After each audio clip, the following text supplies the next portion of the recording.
안녕하세요. 미술치료사 홍아름나라입니다. 오늘 영상에서는 제가 한 5년 전부터 지금까지 아동 내담자를 받고 있지 않는 이유를 진솔하게 말씀드리도록 하겠습니다. 저는 2009년부터 정말 다양한 형태의 아동미술치료를 진행해 왔거든요. 몇 가지 말씀드리자면 서울, 경기, 부산 내 초등학교 수십여 곳에서 집단미술 치료를 진행했고 위기가정 아동 지원 사업 등 다양한 사회복지 사업에서 치료사로 참여해왔고 다양한 아동 관련 기관에서 자폐아와 발달장애 아동 미술 치료, 다문화 아동, 문제 행동을 보인 아동 등 정말 많은 아이들과 또 그 부모님들을 만나왔어요. 그 과정에서 저의 내담자로 만난 아동의 심리치료 결과도 좋았고 치료사로서 나름 괜찮은 평판을 받았기 때문에 나 이 정도면 아동미술치료에 충분히 적합하지 않나? 이렇게 생각해왔어요. 그렇게 심리치료 현장에서 아동과 그 부모님들을 만나다가 제가 결혼을 해서 아이를 낳고 저 자신이 진짜 엄마라는 존재가 되면서 엄청난 혼란을 경험하게 됩니다. 솔직히 말씀드리자면 아이를 키우는 것이 정말 너무너무 힘든 거예요. 육아와 관련된 이론은요, 나름 빠삭했습니다. 다른 치료사분들도 마찬가지시겠지만 저도 이 일에 대한 전문성을 높이기 위해서요, 보울비, 위니콧, 말러를 포함해서 우리가 읽는 육아서의 뿌리라고 할 수 있는 다양한 심리학 이론들을 거의 외우다시피 했었거든요. 아이를 심리적으로 건강하게 키우기 위해서 필요한 엄마의 역할이 무엇인지 머리로는 안다는 거예요. 그런데 머리로는 아는데 행동이 안 따라주는 거죠. 그리고 그 근간에는 나 스스로 컨트롤하기 어려운 감정의 문제가 있는 거죠. 심리치료사도 엄마는 처음이라서 참 미숙한 게 많았지만 그 중에서 가장 어려운 것이 무엇이었냐면요. 엄마로서의 내 감정을 처리하는 문제였어요. 이게 엄마로서만 알 수 있는, 그러니까 아이를 낳기 전까지는 경험해보지 못했던 사랑, 분노, 책임감, 부담감, 감사함과 죄책감, 이런 너무나 양가적이고 복합한 감정이 막 정신없이 밀려드는데요. 문제는 그 중에서 부정적이고 힘든 감정은 처리할 방법이 없는 거예요. 예전에는 친구를 만나러 나가거나 하루 종일 잠을 자거나 그런 식으로 해소를 했었는데 저에게 전적으로 의지를 해야 되는 어린 아기를 두고 그럴 수 없잖아요. 그리고 대부분의 엄마들은 나의 감정과 행동이 내 아이에게 영향을 준다는 사실을 알고 있거든요. 육아서나 영상 매체에서도 이 부분을 많이 다루기도 하고요. 그래서 정말이지 내 힘든 감정이 내 아이에게 전달될까봐 마음껏 우울해하지도 못하는 것이 바로 엄마라는 자리인 것 같습니다. 힘든 감정들을 처리할 길이 없어서 그냥 혼자 꾹꾹 누르다가요.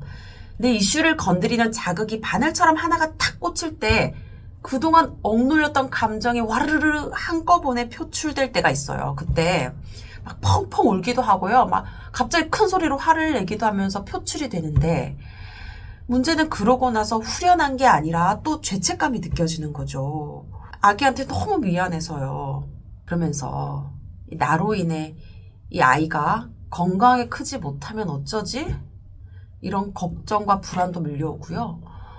그러면서 잠자는 아기를 보고 또 막 울고 그러는데 다음 날은 다음 날대로 또 힘들고 이러한 엄마로서의 경험들이 이 심리치료사로서의 저에게 어떠한 생각을 들게 했냐면요. 참 부끄럽다. 내가 충분히 좋은 엄마가 되지 못하고 있는 것 같은데 어떻게 다른 아이들을 심리치료하고 또 그 엄마들에게 이런저런 조언을 할 수 있을까? 이런 생각이 들었어요. 또 사실상 더 크게 느껴진 것은 치료실을 찾은 엄마들에 대한 미안함이었어요. 나는 심리치료실에 온 아이만 보았지 그 아이의 손을 잡고 온 엄마들은 바라보지 못했구나. 여기까지 온 엄마의 마음이 어땠을까 과연. 제가 엄마가 되고 난 그제야 진짜 공감을 할 수가 있겠는 거예요.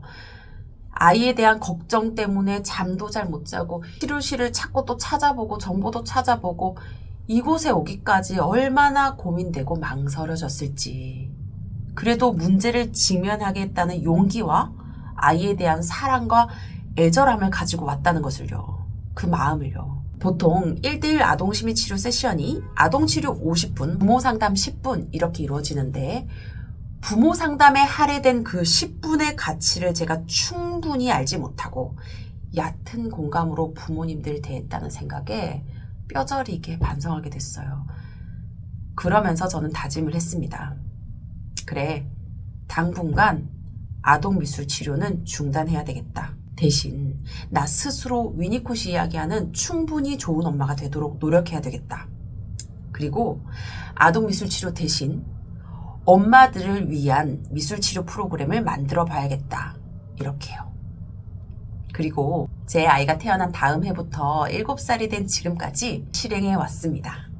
아동 내담자는 받지 않고 아동미술치료 의뢰가 들어와도 정중하게 거절하거나 다른 선생님들을 연결시켜 드렸습니다. 대신 그 미술치료를 저와 제 아이가 함께 했습니다. 자체 모아 미술치료를 진행해 온 거죠. 그리고 엄마들을 위한 아트테라피 프로그램을 기획해서 인스타그램으로 무료 체험단을 모집해서 줌으로 만나기도 하고 또 공공기관에 엄마들의 미술치료 프로그램을 제안을 해서요.